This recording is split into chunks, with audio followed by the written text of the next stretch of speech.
ताज्या बातम्यांसाठी महान करेला सबस्क्राइब करा आणि बेल आयकॉनला क्लिक करा। यड्रावकर विरोधकांचे जयसिंगपुरात राजकीय खलबत्ते। जयसिंगपूर कुरुंदवाड शिरोळ नगर परिषदेसाठी आमदार राजेंद्र पाटील यड्रावकर यांची शाहू आघाडी स्वतंत्र लढणार असल्याची माहिती समोर आली आहे। यानंतर विरोधी काँग्रेस, स्वाभिमानी व भाजपातील एक गट इतर गट पक्षांनी नगर परिषदेची निवडणूक यड्रावकर यांच्या विरोधात आघाडी निर्माण केली आहे। मंगळवारी जयसिंगपूर येथील जयसिंगपूर उदगाव बँकेमध्ये माजी खासदार राजू शेट्टी, दत्त साखर समूहाचे प्रमुख गणपतराव पाटील व इतर घटक पक्ष नगराध्यक्ष पदाच्या उमेदवार व नगरसेवकांच्या जुळवाजुळवीसाठी बैठक घेतली। एकंदरीत जयसिंगपुरात दिवसभर बैठकीचे खलबत्ते सुरू होते, तर येथील गल्ली नंबर 18 मधील माधवराव घाडगे यांच्या बंगल्यावर ही भाजपच्या कार्यकर्त्यांची चर्चा सुरू होती।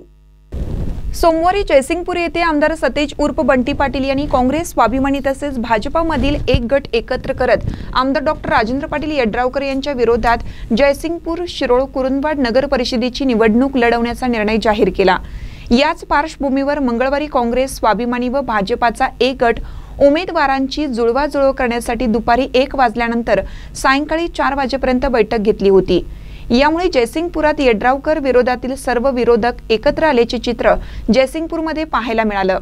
मंगळवारी दिवसभर यड्रावकर विरोधात राजकीय खलबत्ते मोठ्या जोरात सुरू असल्याचे चित्र गल्ली नंबर 9 व गल्ली नंबर 18 या ठिकाणी पाहायला मिळाले। या बैठकीचा सारांश सायंकाळी 5 वाजेपर्यंत काही समोर आला नाही। महानकर न्यूजसाठी इजाज खान पठाण, जयसिंगपूर।